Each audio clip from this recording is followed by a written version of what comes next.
voyez fiers et heureux de vous savoir en train de nous suivre. Mesdames et messieurs, bonsoir et bienvenue à cet autre numéro du JT Sabah, votre journal décontracté du week-end sur Numérica Télévision. Tout de suite, le sommaire. Ensemble ne serait pas ensemble parce que copier qui de Jean-Pierre Liaou, initiateur du mouvement Ensemble, et des katumbistes regroupés autour d'Ensemble pour le changement, a raison, réaction croisée dans ce journal. Un chercheur vient de découvrir que la dernière révision de la Constitution de la RDC permet à Joseph Kabila de se représenter. Ce n'est pas nous qui le disons, mais Jean Cyrus Mirindi et à Maître Georges Kapiamba de s'y opposer. Autre version croisée à suivre dans ce journal, célébration de la journée dédiée à la sage-femme. L'UNFPA en a profité pour sensibiliser sur les techniques de planification familiale. C'était là le sommaire, même sans jingle, c'est pas grave. Tout d'abord, cette nouvelle, la condamnation du député provincial Gérard Moulumba Kongolo DJ Koko à 18 mois de prison a été confirmée en appel ce samedi 28 avril 2018. La nouvelle est tombée ce samedi donc. Nous irons en cassation. En plus, il est toujours malade. Il doit être opéré. Il ne peut pas être traité ici. C'est ce qu'a déclaré un de ses proches. Et pour sa part, l'avocat de Jekoko Moulumba, qui n'a pas encore été notifié de la décision, dénonce ce qu'il appelle main noire poursuivi pour offense au chef de l'État. Gérard Moulumba Nkongolo Djekoko a été condamné à 18 mois de prison ferme, contrairement au réquisitoire du ministère public qui avait proposé 7 mois de prison. Nous vous le disions en titre, c'était au cours d'une conférence débat organisée en milieu de la semaine au centre CEPAS en la commune de la Gombe. Les titres de la conférence, la possibilité d'éligibilité du président Kabila pour un nouveau mandat au regard de la Constitution telle que révisée à ces jours. Animateur de la conférence, le chef de travaux, Jean Cyrus Mirindi. Depuis l'affaire fait tache d'huile et la toile s'inonde des commentaires et réactions de tout genre. Qu'est-ce qui donc a motivé pareille démarche? Quelles en sont les motivations? Nous avons posé la question à Jean Cyrus Mirindi lui-même. Il nous répond. Je dis, le principe de l'immutabilité voudrait dire qu'une fois que l'élection présidentielle a été engagée, on ne peut plus modifier ces éléments, son régime juridique et son objet. Or, l'élection présidentielle avait débuté dans notre pays en 2006. Et normalement, le régime juridique qui avait prévalu, le régime juridique constitutionnel, qui avait prévalu en 2006, devait être le même régime juridique en 2011. Mais malheureusement, suite à la révision constitutionnelle par l'article 1er, qui est responsable de cette perturbation du circuit constitutionnel, en modifiant complètement l'article 71. Et par voie de conséquence, puisque la loi nouvelle a un effet immédiat, elle s'applique aux nouvelles situations et aux situations à venir, elle ne rétroagit pas, donc elle ne peut pas prendre en compte le comptage qui avait débuté en 2006. Et le parallélisme des formes et de compétences voudrait dire que lorsqu'on examine l'élection présidentielle en termes de forme en 2006, c'était la possibilité, une procédure de détour, et en termes de compétences, c'était la majorité absolue. Que ce soit au premier ou au deuxième tour, c'est la recherche de la majorité absolue. Or, au niveau des principes de parallélisme de forme et de compétences, à ce qui concerne l'élection présidentielle de 2006, nous constatons que c'est le tour unique. Et au niveau de compétences, c'est la majorité simple du suffrage exprimé. Donc fondamentalement, il y a changement des règles du jeu. Et ce changement-là est substantiel. Voilà pourquoi, au regard de ce changement, le chef de l'État actuel, s'il le désire, ce n'est qu'une possibilité, il peut se représenter au regard de notre Constitution, tout en restant respectueux. Ça apprendra aux uns aux autres de ne pas toucher les articles sans demander aux experts. La conséquence logique, c'est que c'était le rebustic stantibus, le retour au précédent État. Et puisque ce n'est pas le cas, nous devons assumer et préserver notre paix. La science, rien que la science. Maître Jean Cyrus Mirindi, donc chercheur, il est chef des travaux aussi. Et justement, après la tenue de cette conférence jusqu'à ce jour, nous le disions, l'analyse du chercheur est sujet à controverse, ouvrant la porte à des réactions de tout genre. Parmi elles, celle de Maître Georges Kapiamba de l'ONG ACAJ, qui avoue ne pas comprendre le sens de la démarche, dont les motivations ne sont pas à mettre dans le strict cadre de la science. Selon lui, Maître Georges Kapiamba, nous l'avons joint. Bon, je constate tout simplement qu'il s'agit d'un intellectuel qui veut briller les intelligences de gens sérieux. Parce qu'on ne peut pas interpréter aussi des dispositions constitutionnelles qui sont claires en recourant à des artifices qui ne peuvent pas se justifier inscrits dans la Constitution. Donc, ma réaction est que j'en appelle encore une fois aux intellectuels congolais de rester lucides, d'être des intellectuels pour éclairer l'opinion et de ne pas se livrer à des démarches qui vont torpiller les textes constitutionnels. Et c'est le cas d'espèce. J'ai senti qu'il s'agit d'une interprétation subjective, motivée par des besoins tout simplement personnels, besoins matériels et des avantages personnels. C'est regrettable pour les intellectuels congolais. On ne peut quand même pas interdire aux gens de réfléchir, Maître Kapiamba. Non, mais les gens peuvent réfléchir. Un intellectuel doit réfléchir dans le sens de sortir les gens de l'obscurantisme, pas chercher à créer flou, entretenir un flou sur les dispositions qui sont claires et qui sont compréhensibles et explicables par les étudiants de premier graduat. Ça, c'est inacceptable et ça, c'est vraiment une démarche qu'il ne faut pas tolérer dans un état de droit, surtout pour des intellectuels rigoureux. Et nous vous l'annoncions aussi en titre, la plateforme de Moïse Katumbi aurait copié sa dénomination d'un mouvement de réflexion lancé depuis 2016 par Jean-Pierre Liaou, cadre du PPRD, l'initiateur d'ensemble qui accuse les autres de plagiat depuis quelques semaines, a quitté les champs des réseaux sociaux pour dénoncer ce qu'il qualifie de tricherie devant le grand public avant d'ester en justice si rien ne fait. Jean-Pierre Liaou, suivons-le.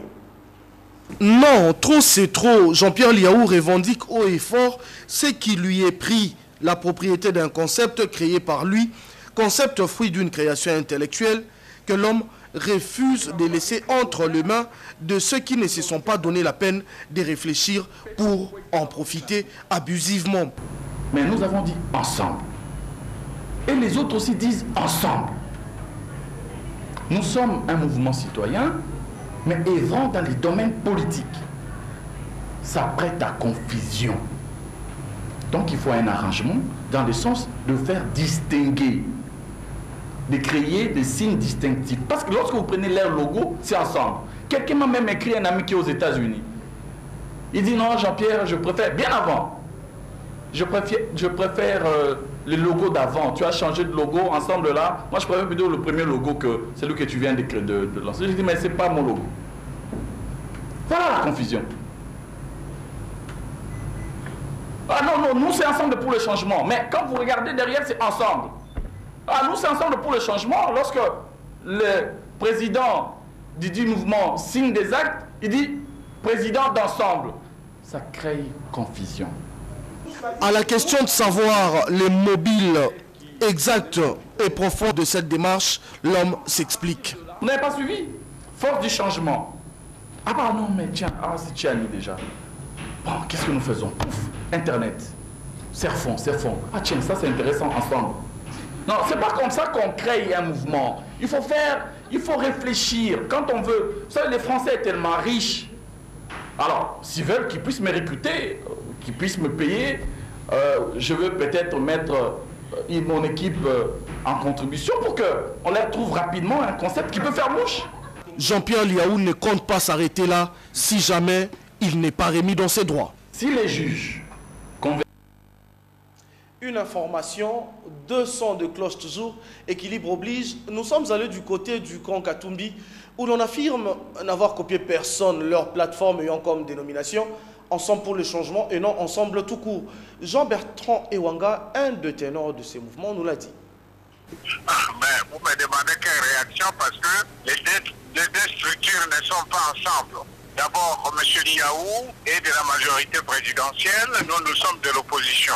On n'est pas ensemble et notre ensemble s'appelle Ensemble pour le changement. Nous, c'est Ensemble pour le changement. Et c'est différent de son ensemble. Moi, je ne vois pas là où il veut créer des problèmes. Non, il ne faut pas créer des problèmes. Le grand problème, c'est que nous leur demandons, et de la majorité, c'est de nous présenter le candidat, de nous présenter le programme, de faire le bilan. Ça, c'est de la distraction. C'est de la distraction. Nous, c'est Ensemble pour le changement, un point, un trait. On n'a rien à voir avec son ensemble, s'il vous plaît. Il promet de rester en justice si vous continuez à utiliser ces labels-là.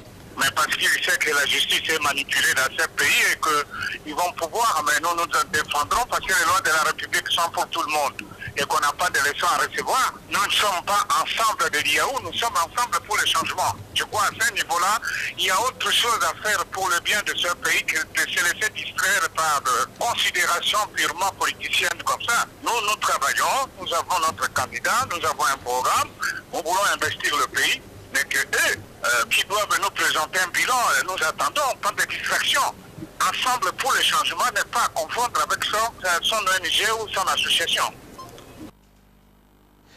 Didier Boali et Nikis à la réalisation nous ont permis, au montage je veux dire, nous ont permis d'avoir ces duplex. L'actualité, c'est encore cette tournée du Premier ministre Bruno Tshibala qui était au quartier général de la Commission électorale nationale pour s'imprégner du fonctionnement du processus au siège de la CENI. Bruno Tshibala a rassuré les présidents de la CENI et son bureau de la détermination du gouvernement à mobiliser tous les moyens pour permettre à la centrale électorale d'accélérer les choses. Et comme on voit en image là, le chef du gouvernement a ensuite traversé la rue avec son cortège pour se rendre au bâtiment de l'ex-ONATRA où les agents étaient en pleine manifestation de grogne pour revendiquer les paiements de leurs arriérés des salaires. Sur place, le premier a promis 48 heures pour que des solutions soient trouvées, ce qui n'a pas été bien perçu du côté de l'intersyndicale de la SCTP, qui avoue ne pas comprendre les 48 heures du Premier ministre qui tombe dimanche, tout en sachant que lundi est un jour férié. Pito Iloufa, président de la délégation intersyndicale,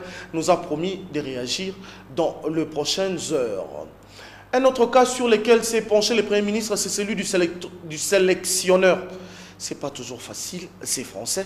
Je disais, un autre cas sur lequel s'est penché le Premier ministre, c'est celui, ça sera plus facile cette fois-ci, du sélectionneur national des léopards, voilà. Jean-Florent Ibenge qui a eu ce vendredi 27 avril, un tête-à-tête avec le Premier ministre Bruno Tshibala Nzenze dans son cabinet. N'ayant pas touché son salaire depuis le mois de novembre 2017, le technicien congolais a échangé avec le chef du gouvernement sur plusieurs questions concernant la sélection nationale qui a passé un moment de turbulence au mois de mars avec des conditions de voyage peu commodes en Tanzanie. Fin contrat depuis le mois de février 2018, Jean-Florent Ibenge est dans l'attente de la signature d'un nouveau bail discuté avec la Fédération congolaise de football FECOFA et le gouvernement. Et rendons-nous au ministère de l'Intérieur où se sont succédés des audiences accordées par le vice-premier ministre Henri Mova au menu sécurité territoriale, politique, mais aussi échange avec diverses personnalités. Reportage. Vendredi foule pour le vice-premier ministre, ministre en charge de l'Intérieur et sécurité, Henri Mova, qui a reçu tour à tour le gouverneur du Nord Kivu, Julien Paluku, du Tanganyika, Ngoï Kitangala, et celui du Sud Kivu, Claude Nyamugabo, mais aussi celui de la Mongala, Louis Mbonga. Tous sont venus rendre compte à Henri Mova de l'évolution de la sécurité dans leurs entités respectives. Si dans les Tanganyika, la paix est en train d'être rétablie, dans la province voisine du Sud Kivu, vient d'être lancée l'opération Tujikinge, destinée à combattre la criminalité à Bukavu en particulier et sur toute l'étendue de la province en général. Au Nord Kivu, les FARDC accentuent leur pression sur les ADF Nalu dans la Mongala. Les manques de mobilité de la PNC viennent de rencontrer une oreille attentive auprès du patron de la territoriale qui a promis au gouverneur Mbonga de s'épancher très vite sur la question et en vue d'y apporter des solutions. Autre audience, c'est celui accordé au vice-président de l'éveil pour la conscience et le travail, et c'était Félix Momat est venu s'entretenir avec Henri Mova des stratégies d'encadrement de la jeunesse.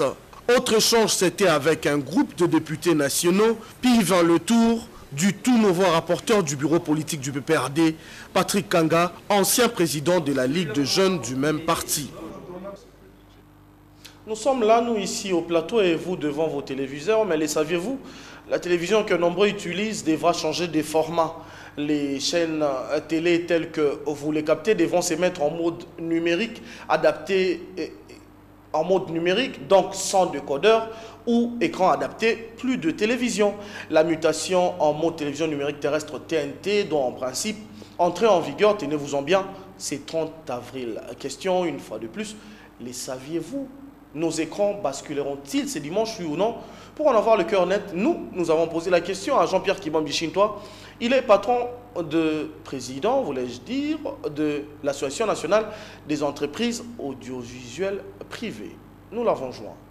Écoutez, renseignement pris, il m'a été dit de garder mon calme, non seulement en tant que président de la NEAP, mais également en tant que patron de Numérica, qui est aussi concerné par la fermeture ou la coupure du signal analogique. On m'a donc dit que les travaux étaient en train de se poursuivre au niveau de Binza. En tout cas, le patron de Téléconsul qui a été chargé de la besogne est arrivé depuis 4 jours. Lui-même et ses collaborateurs sont occupés à mettre la plateforme en marche afin que ceux qui seront en règle administrativement puissent basculer tels qu'ils sont. Voilà officiellement la réponse qui m'a été donnée. Monsieur Kibambi Chintois, est-ce que les télévisions de Kinshasa ou congolaises sont-elles prêtes? Non, en réalité, d'après au cours de la réunion que nous avons eue il y a 2 mois avec les autorités compétentes, il avait été question de basculer tout le monde en situation actuelle, c'est-à-dire que vous pouvez ne pas avoir des équipements numériques, mais on bascule en l'état et voilà, en attendant que vous puissiez vous équiper. Et c'est ça la procédure à suivre ou les instructions ou les nouvelles que j'ai à donner à mes membres. Dernière question, M. Kibambi Chintois. Est-ce que la population, ceux qui consomment la télé, sont-ils assez sensibilisés sur cette mutation? La question avait été posée au cours de la réunion que nous avons eue avec le diffuseur public, c'est-à-dire la Renatelsat. On était occupé, le gouvernement a été occupé vraiment à tout mettre en œuvre pour que, à la date échue, tout soit en ordre. C'était là Jean-Pierre Kibambi Chintois, je vu marqué là, patron de Numérica Télévision, mais il a été pris ici en sa qualité de président de la NEAP. La problématique des emballages plastiques au cœur de l'émission Maman Alikambo de ce dimanche 29 avril. Nous sommes évidemment dans le programme de Numérica Télévision, ça sera à 21h au quart. Sonny Moulopoué reçoit pour éventrer le bois les directeurs de cabinet du ministre de l'Industrie. Comment gérer, que faut-il faire par rapport à tout ça? La réponse avec cette émission qui vous sera proposée demain à 21h15, émission dont nous vous proposons un extrait, c'est en lingala. Le moratoire, justement, c'est pour ne pas préjudicier ceux-là qui avaient déjà acheté des stocks pour la fabrication ou pour la commercialisation de ces produits sachets. C'est pourquoi l'État congolais, le gouvernement, ne veut pas porter un préjudice dans le secteur des affaires. Un mort-né, oui, lorsque nous, les politiciens, on se mêle dans cette histoire, comme ce fut dans le temps des années 90, où il y a eu un arrêté semblable, mais que les fabricants, les hommes d'affaires, avaient préféré politiser cette question, et les politiciens d'antan avaient même recommandé aux fabricants de ne pas payer la taxe qui devait servir au recyclage de ces produits qu'on appelle le sachet. Aujourd'hui, lorsqu'il pleut, vous allez vous rendre compte qu'à travers les rues, à travers les avenues, à travers les boulevards, il y a énormément de bouteilles en plastique, des sachets qui se répandent comme je ne sais pas comment. Et qui, par cette action-là, ça asphyxie même le sol. Donc le sol n'est plus perméable et ça ne peut pas non plus favoriser le développement environnemental de notre espace. Qu'est-ce qui est préférable? Interdire et permettre aux produits qui seront acceptés après validation par les laboratoires, ou bien d'autoriser les produits qui sont en train d'abîmer notre environnement et qui occasionnent en même temps les dépenses publiques. C'est cette même opinion publique qui est interpellée justement pour veiller à l'application de cet arrêté. Si l'opinion doute, c'est-à-dire l'opinion veut à ce que la situation ne change pas. C'est donc tout cela qui va constituer le contenu de l'émission Maman Alikambo que vous aurez à suivre dimanche à 21h, Maman Likambo, avec une présentation de Sonny Moulopoué. Autre chose, dans le cadre de ces activités sur les terrains, le Fonds des Nations Unies pour la population a organisé ces samedis qui coïncide aussi avec la journée internationale de sages-femmes, une journée de sensibilisation donc, sur les avantages d'une bonne pratique de planification familiale. Premier site, l'hôpital de référence du Kankokolo. Ensuite, les sensibilisateurs se sont rendus à Kisenso. L'équipe de l'UNFPA était accompagnée de quelques sages-femmes. Bienvenue Babois et Théodore Chitolé, deux sages de Numérica, y étaient aussi.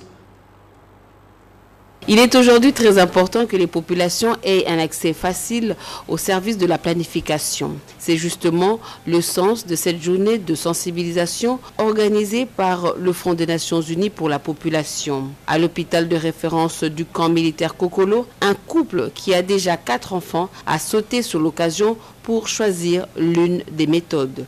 Naza déjà bana 4. Alors pour koyeba ko planifier pe koyeba ko se garantir na vie na sepela ki to sale la méthode oyo to si komona awa. Ba présenter ki biso papier to tangi ba méthode to sepela la méthode cinquantenaire.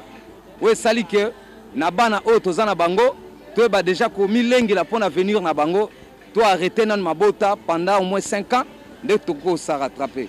Même ambiance à Kisenso où l'équipe de l'UNFPA et les sages-femmes ont invité des couples à faire un choix.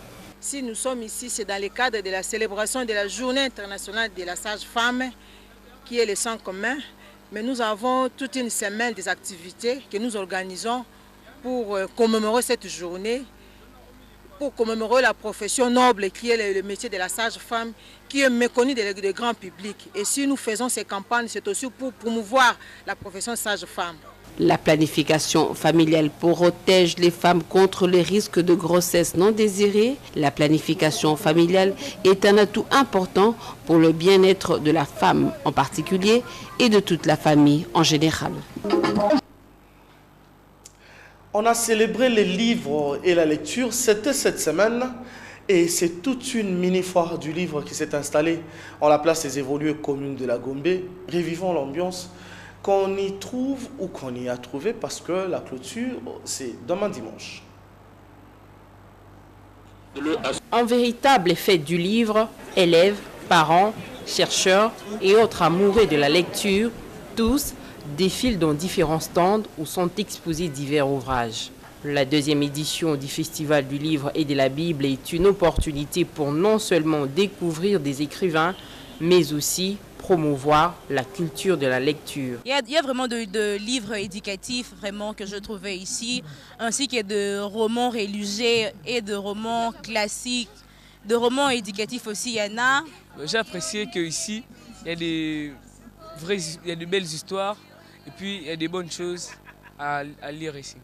Ça nous édifie, j'édifie aussi, j'encourage aussi d'autres élèves et d'autres écoles qui ne sont pas encore venus passer voir. C'est vraiment une bonne chose. Dans des stands, on y trouve des manuels scolaires, des romans, des livres scientifiques et littéraires en langue nationale et en français. C'est une exposition fente.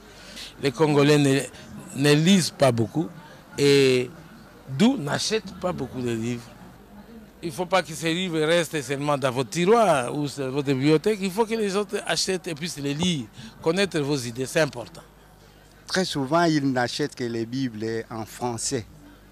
Et les livres en langue, ils sont un peu réticents. Ils disent, on ne maîtrise pas nos langues locales, malheureusement. Les lingala, entre autres. Des ateliers et concours sont aussi au rendez-vous dans cette deuxième édition. Le Festival du livre et de la Bible est une rencontre culturelle, scientifique et littéraire pour apprendre, se divertir et entrer en contact avec le livre. Lui, c'est un invité, j'ai envie de dire un intervenant dans ce journal. Il s'appelle Trésor Mutombo. Il est jeune, il est entrepreneur, il est dans beaucoup de choses, mais aussi amoureux de la lecture, fan de personnages historiques. Trésor Mutombo, vous êtes invité de ce journal. Bonsoir. Bonsoir, monsieur Amen Dimoni. Comment Merci vous allez, pour l'invitation. Je vous en prie. Comment allez-vous? Ça va très bien. Vous êtes à l'aise au JT, ça va? Oui, ça va, ça va. Décontracté? c'est le direct, donc on a peur de... Je rappelle quand même à l'opinion que Trésor Mutombo, à l'époque, était un journaliste. Ensemble, nous avons presté ailleurs. Il s'occupait de beaucoup de choses dans les sports en particulier. C'est quelqu'un qui maîtrisait les micros. Alors, vous avez perdu ses habitudes, le plateau, les studios, ça... Un peu étranger? Oui, je crois que c'est le cas, mais vous savez, on a beau s'en éloigner, mais on finit toujours par revenir. Donc, avec ce que je fais en ce moment, je me retrouve un peu dans ce que je faisais déjà à l'époque, c'est-à-dire préparer des textes, faire une mise en bouche, faire un shooting, faire un montage, une diffusion. Donc, on reste un peu dans le même cadre, mais sur un format différent. On va en parler. Trésor Mutombo, nous avons suivi ces reportages où on a parlé de la journée du livre et de cette exposition en la place dite des évolués en la commune de la Gombe. Vous pensez que de telles initiatives sont encouragées? Effectivement, comment ne pas encourager ce genre d'initiative? Vous savez, la lecture, c'est quelque chose de très important dans la vie, surtout dans la vie de ceux qui veulent apprendre. Il y a un philosophe qui a dit que lire, ouvrir un livre, c'est faire un voyage. C'est le plus grand voyage que vous pouvez faire. Donc c'est une initiative qu'on ne peut qu'encourager. D'ailleurs, on peut s'étonner qu'on n'en ait pas suffisamment. Il n'y en a pas suffisamment dans ce pays. La culture de la lecture, on l'a perdue depuis des années. Et promouvoir ainsi la lecture à travers des journées, mais aussi continuer sur cette lancée dans des écoles et sur d'autres formats, c'est très important pour notre culture générale. Pourquoi pensez-vous que les gens ne lisent plus assez ou ne lisent pas assez? Je crois que le problème est systémique. Il y a d'abord un problème d'éducation, c'est un problème de culture. Il faut partager l'amour de la lecture, il faut partager la culture de la lecture. Et ça, nous ne le faisons pas, que ce soit dans nos écoles, dans nos familles, dans la société. Au-delà de ça, il y a d'autres problèmes qui peuvent se poser. Il y a notamment le problème des structures. Combien de librairies avons-nous dans ce pays? Dans une ville comme Kinshasa, à 12 millions d'habitants. Moi, personnellement, je suis buté à un problème, c'est qu'il y a des livres que je cherche que j'ai du mal à trouver. Je suis obligé de passer commande des fois en Europe pour que le livre puisse me parvenir.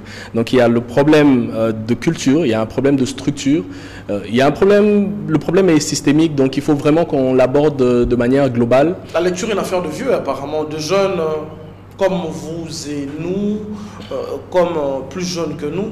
La lecture, on est plus téléphone aujourd'hui, on est plus Facebook, mais je pense que vous avez trouvé un moyen, non pas pour contrecarrer, mais pour mettre à usage utile le réseau social, par exemple, pour apprendre des choses. Apprendre, par exemple, à connaître des personnages peu connus, Trésor Mutombo. Dites-nous, je vous lance la balle, dites-moi, racontez-nous l'essence de la démarche que vous êtes actuellement, depuis quelque temps, en train d'entreprendre. Alors tout d'abord, ce qu'il faut comprendre, c'est que on n'a jamais lu autant que maintenant. Aujourd'hui, on lit énormément. Les gens lisent, vous avez parlé des réseaux sociaux, avec Internet, les gens lisent de plus en plus. La question maintenant que nous devons nous poser, c'est que lisons-nous? Qu'est-ce que nous devons lire? C'est là peut-être le nœud du problème. La lecture est revenue au goût du jour, mais peut-être sous un format différent. Donc le format aujourd'hui, c'est sur un écran. Et le contenu pose ce problème-là. C'est comme ça que nous avons voulu, à travers les réseaux sociaux, donc à travers ce nouveau modèle, à travers ce nouveau moyen de communication, faire revivre la lecture, donc essayer de marier les deux, la lecture et les réseaux sociaux. De quelle lecture parlons-nous là? Alors, personnellement, moi je me suis engagé à faire, je fais ce qu'on appelle la lecture engagée. C'est-à-dire que je me concentre sur des livres qui parlent du Congo et qui parlent du développement. Parce que j'estime que nous nous posons énormément de questions. Il suffit simplement d'aller sur les réseaux sociaux, regardez même les médias traditionnels. Vous verrez que les gens se posent énormément de questions sur pourquoi on en est là, qu'est-ce qui se passe dans ce pays, comment on fait pour se développer. Et à travers la lecture, j'ai compris que la plupart des questions que nous nous posons aujourd'hui ont déjà des réponses. Il y a des philosophes, il y a des chercheurs, il y a des professeurs qui ont énormément réfléchi et écrit sur le sujet. Et moi, j'ai découvert énormément de choses en ouvrant simplement un livre. Et j'ai voulu partager donc cette expérience en essayant d'expliquer aux gens que ça ne sert à rien de supputer, ça ne sert à rien de spéculer sur tel ou tel autre élément. Il y a déjà des réponses aux questions que nous nous posons et il suffit simplement d'ouvrir un livre et c'est ce que nous essayons. Vous avez avec vous un livre là. Pouvez-vous lire l'intitulé et peut-être montrer ça devant la caméra pour qu'on y fasse un gros zoom?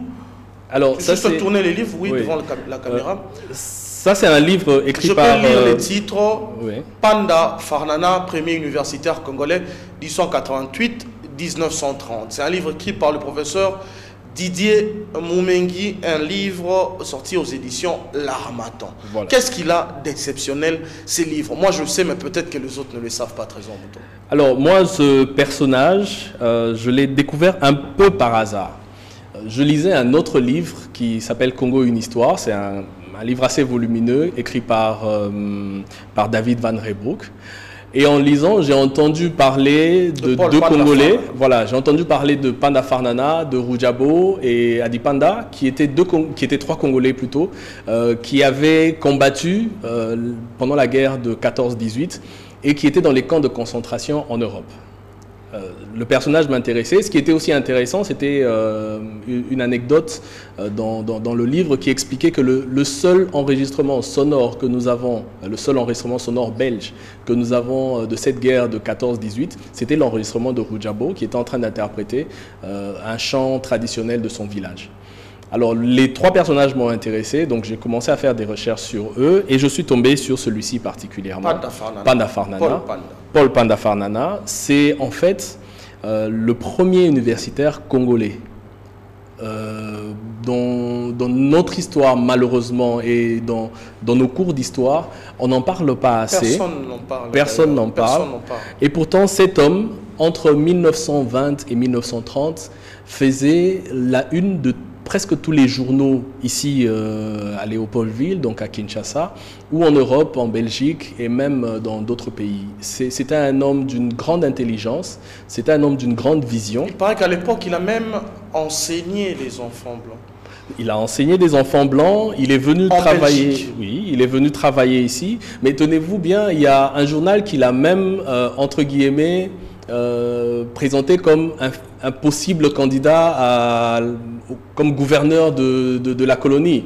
Donc déjà à l'époque, on est en 1920. Ses idées étaient tellement révolutionnaires. C'est le premier intello congolais. Le premier intello congolais. Il a eu la chance de partir en Belgique très jeune.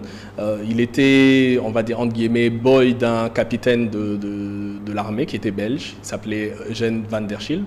Et ils sont partis en Europe. Malheureusement, arrivés sur place, le capitaine est mort et il a été récupéré par la sœur du capitaine qui, pour le remercier de tout ce qu'il avait fait pour la famille du capitaine, il faut rappeler qu'il avait été recruté par le capitaine pas pour s'occuper de la maison, mais pour s'occuper de l'enfant du capitaine qui avait un problème d'adaptation. C'était un enfant qui avait un problème d'adaptation, donc il avait besoin qu'un autre enfant soit aux côtés de lui pour l'aider à jouer, l'aider à s'adapter à l'environnement. Malheureusement, cet enfant aussi mourra.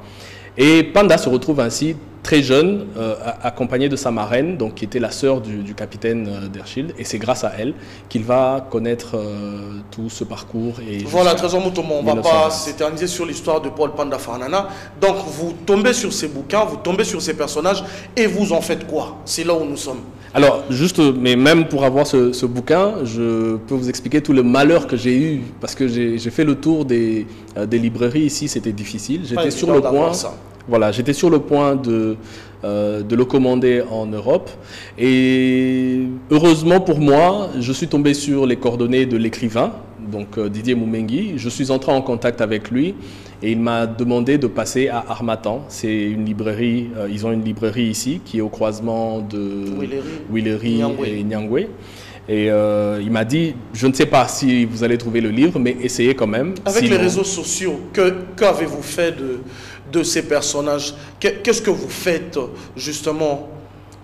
Alors, j'ai lu le livre, j'ai fait un résumé dessus, et qui a été très bien accueilli, notamment par l'écrivain lui-même et par d'autres personnes, déjà par moi-même, parce que je ne le connaissais pas. Un résumé que vous présentez où, sur quel support? Ça passe sur les réseaux sociaux, donc nous avons une chaîne YouTube, Opinion 243. Voilà. Nous avons également... Opinion 243, Opinion 243. Et nous avons également une page Facebook. Ouais. Et donc, j'ai présenté ce livre, j'en ai présenté beaucoup d'autres. Et ce personnage, c'est vraiment, pour moi, un héros oublié. C'est un coup de cœur, mais c'est un héros. C'est quelqu'un pour qui on devrait avoir énormément d'estime. Malheureusement, il n'y a pas de monument sur lui, il n'est pas dans un billet de banque ou, je ne sais pas, il n'a aucune reconnaissance, et pourtant il devrait. Si la régie est en phase avec nous, je pense qu'on devra voir à peu près ce que Trésor Mutombo est en train de nous dire, ce qu'il a fait de ces personnages ou ce qu'il fait avec les réseaux sociaux par rapport à ce qu'il vient de nous dire. Comme des lumières, comme des petits réverbères qui nous éclairent pendant l'obscurité. C'est pour cette raison qu'après avoir vu 2 livres sur l'histoire générale du Congo, nous avons décidé cette fois-ci d'aborder la question des héros. Nous allons profiter de ce mois dédié aux héros pour parler de nos grands personnages de l'histoire congolaise. Ceux qu'on a oubliés, ceux qui le deviennent par accident et ceux qui sont incontestables. Simon Kimbangu est né presque au même moment que ce pays, le Congo, en 1889. C'était un Kamba. Après 4 années d'études réglementaires, c'était la règle à l'époque, Kimbangu est retenu par les missionnaires baptistes de la mission de Ngombe Lutete comme catéchiste. Comment a-t-il fait? C'est la question à laquelle tente de répondre ce livre. Le Ghana de Gigi Rawlings, Restauration de l'État et Renaissance de politique. En fait, c'est un livre coécrit par plusieurs auteurs, mais sous la direction de Komi Toulabor. Et c'est ce livre que nous allons voir tout de suite. Merci de nous suivre, de continuer à nous suivre pour la suite de la vidéo que nous avions présentée sur le carburant du changement, la scène. Décontracté Trésor Mutombo, c'est ce que nous avons vu là. Qu'avec votre téléphone, vous faites tout ça? Avec mon téléphone, aujourd'hui avec le journalisme mobile, j'ai un trépied pour téléphone, j'utilise mon écouteur comme micro et j'enregistre. Dites-nous, y a-t-il de gens qui vous suivent? Vous en êtes à quelques chiffres quand même. Alors, une vidéo en moyenne sur Facebook fait autour de 10 000 vues. Sur une semaine, c'est déjà très bon. C'est pas peu. C'est pas peu. Sur YouTube, malheureusement, nous n'avons pas encore énormément de vues. Je crois que c'est aussi à cause de le contenu que nous proposons. C'est un contenu dirigé pour les Congolais et je crois que les Congolais sont beaucoup plus Facebook que YouTube, donc ça prend beaucoup plus de temps. Mais voilà, on ne le fait pas pour la performance des vues, on le fait pour l'amour de la lecture et l'amour de la culture. Et c'est pour cela qu'on partage. À tout à l'heure, je vous rejoins. Nous sommes toujours en RDC, puisque nous parlons du pays avec Trésor Mutombo. Parlons de l'Assemblée nationale, notre Parlement. Il y a eu activité aujourd'hui, c'est le ministre Thomas Louaka en charge, le ministre Thomas Louaka donc, qui était devant la commission infrastructure. Essayons de suivre ce qui s'est passé, ce qui s'est dit avec Eric Kalambaye. En résumé, ce que je peux vous dire, dans l'ensemble, il y a beaucoup d'efforts qui ont été réalisés depuis plusieurs années pour améliorer les infrastructures de notre pays, mais en considération des besoins de la population, il y a encore beaucoup de choses à faire et cela, nous sommes d'accord avec les membres de la Commission qu'il faut allouer un peu plus de moyens encore au niveau des infrastructures pour pouvoir améliorer les conditions de nos routes. Donc, le plus important à retenir, c'est que les choses sont en cours d'être réalisées. Il y a encore beaucoup de défis devant nous, mais ensemble, avec les conseils que nous avons reçus, les recommandations, les critiques des membres de la Commission, nous pouvons améliorer notre façon de construire les infrastructures dans notre pays. Ici, il s'agissait spécialement de routes, la dégradation avancée de routes dans le pays, et particulièrement dans les centres urbains, et plus spécialement encore dans la ville de Kinshasa. Le ministre nous a donné une masse d'informations. Et le problème fondamental se trouve être le peu de moyens dont dispose l'État. Je crois que si on n'avait pas fourni aujourd'hui, l'état de route serait davantage en délabrement inexplicable aujourd'hui. Peut-être que le gouvernement a baissé aussi les bras du côté du budget parce qu'il a le fonnaire. Je ne sais pas quelle est l'assertion qui est vraie, mais dans tous les cas, nous croyons que le ministre doit protéger les phonaires, doit protéger la loi et même si possible, corser davantage cette loi pour que les moyens mobilisés par le phonaire puissent être totalement mis à la disposition de nos routes. Et cette nouvelle en provenance de l'Angola voisin où l'ancien président angolais José Eduardo Santos, après avoir cédé sa place après 38 ans au pouvoir, devra perdre aussi la présidence du parti au pouvoir. C'est le nouveau chef de l'État, Joao Lourenço, qui va lui succéder à la tête du mouvement populaire pour la libération de l'Angola, MPLA en sigle, lors du congrès spécial que tiendra le parti en septembre prochain. Une certaine opinion s'étonne de cette sorte de traitement infligé par l'actuel chef de l'État au clan de son prédécesseur. Pour la petite histoire, un des fils dos Santos, José Filomeno, a été récemment inculpé pour une tentative de détournement pendant qu'il dirigeait les fonds souverains du pays. Et on le sait, la fille dos Santos, Isabelle, avait fait l'objet d'une enquête, fait encore l'objet d'une enquête portant sur des virements suspects alors qu'elle exerçait les fonctions de PDG de la compagnie pétrolière nationale Sonangol. Les relations, on peut le dire, sont tendues depuis plusieurs mois entre Lourenço et les clans dos Santos. On a commémoré un homme. On s'est encore souvenu d'un artiste cette semaine. 2 années viennent de s'écouler depuis la disparition brutale de l'artiste musicien Papa Wemba, décédé à Abidjan sur scène le 24 avril 2016 au cours du festival d'Anoumabo. Le patron du groupe Viva la Musica demeure encore présent dans la mémoire collective de nombreux mélomanes africains et surtout congolais qui continuent à témoigner en bien sur son talent, sur ses œuvres musicales et sur sa contribution à l'image de la culture africaine. Pour la célébration de ce 2e anniversaire de la disparition tragique de Papa Wemba, une certaine opinion a mis un accent particulier sur certains faits touchant la mémoire de l'artiste, comme la mise en vente il y a peu de sa résidence officielle par son épouse ou sa famille, soit été émis par nombreux que l'État congolais rachète la résidence de Papa Wemba et tous ses biens, notamment ses tenues de scène, pour en faire un musée en vue de pérenniser la mémoire de Papa Wemba et sa mémoire, justement pour pérenniser la mémoire de Papa Wemba, voulais-je dire, un festival annuel est désormais organisé au couloir Madia Koko dans son fief du quartier de Matongé, décoré par 2 imposants podiums installés par des compagnies brassicoles. C'était ce qu'on pouvait voir cette année. Pour rappel, plusieurs musiciens congolais ont aussi assisté à la projection du film retraçant le parcours artistique de Papa Wemba, œuvre réalisée par un journaliste d'origine congolaise nommé Adidie Ema et soutenu par le programme culturel télévisé Trace Kitoko. Et pérenniser la mémoire de Papa Wemba, c'est aussi pour cela, justement, on a parlé de ces festivals, ça s'appelle Immortel Papa Wemba, au couloir Madia Koko, c'est là que ça se passe, ça va se passer comme ça chaque année. Et Papa Wemba, il y a un de ses fans qui a pensé à lui, qui a écrit un texte, nous avons mis ça en image. Si on est en phase avec la régie, nous vous découvrons de suivre ces textes qui retracent les œuvres de l'artiste, mais dans un style bien particulier. Il a chanté Pauline, Mamie, Maggie, alors qu'il n'était même pas amoureux dessus. Comment alors ne pas craindre la mort avec Liwa et Somo qui provoque de pleurs Mielele? Heureusement que là intervient Amazon. Ainsi va la vie. On mange du matembele bangui pour ne pas subir les Lissoumaya Zazou.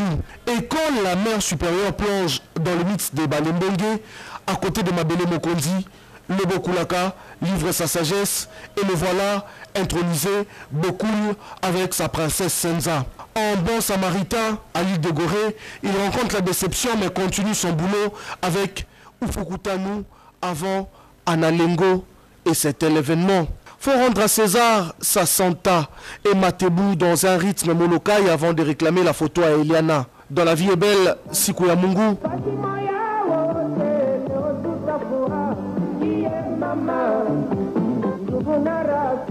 Le voyageur surnommé Foridol avec émotion se retrouve en pole position pour dire wake up dans une nouvelle écriture signée Fulangenge. Encore à la une, Bakala Diakouba, Somotro, ramène à la mode le Bazonkion. Donc, bravo l'artiste, Nkundilele, notre père qui d'un trait d'union devient maître d'école. Hommage à Papa Wemba. Papa Wemba, encore dans nos cœurs. Trésor Mutombo, quand vous voyez Papa Wemba, moi j'ai un peu d'émotion. Ça vous fait quoi encore aujourd'hui, 2 ans après? Vous savez, Papa Wemba, c'est quelqu'un qui savait ce qu'il était, il savait ce qu'il valait, mais c'est quelqu'un qui était capable autant d'être à l'aise autant avec les seigneurs, avec les rois, avec les princes, avec les présidents, qu'avec la jeunesse, qu'avec les plus pauvres. Vous ferez un autre numéro de vos publications alors, ou de vos vidéos avec Papa, en parlant de Papa Wemba aussi? Bah écoutez, si nous tombons sur un livre qui parle de lui, ce qui est vrai, nous avons une série qui va venir, qui va parler des héros du quotidien en fait. Là nous sommes en train de parler des grands personnages de l'histoire, mais il y a les héros du quotidien. Ça sera une série que nous sommes en train de préparer.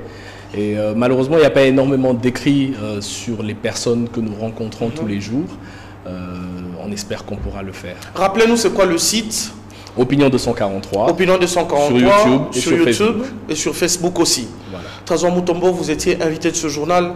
Merci d'être passé au JT Saba. C'est moi qui vous remercie. Et à très bientôt. À très bientôt. Voilà, c'est par ici qu'elle prend fin ce journal. Merci de nous suivre sur notre chaîne YouTube, à nous aussi, et de visiter également notre page Facebook, Numérica TV officielle. Bonne suite de programme sur Numérica Télévision. Au revoir.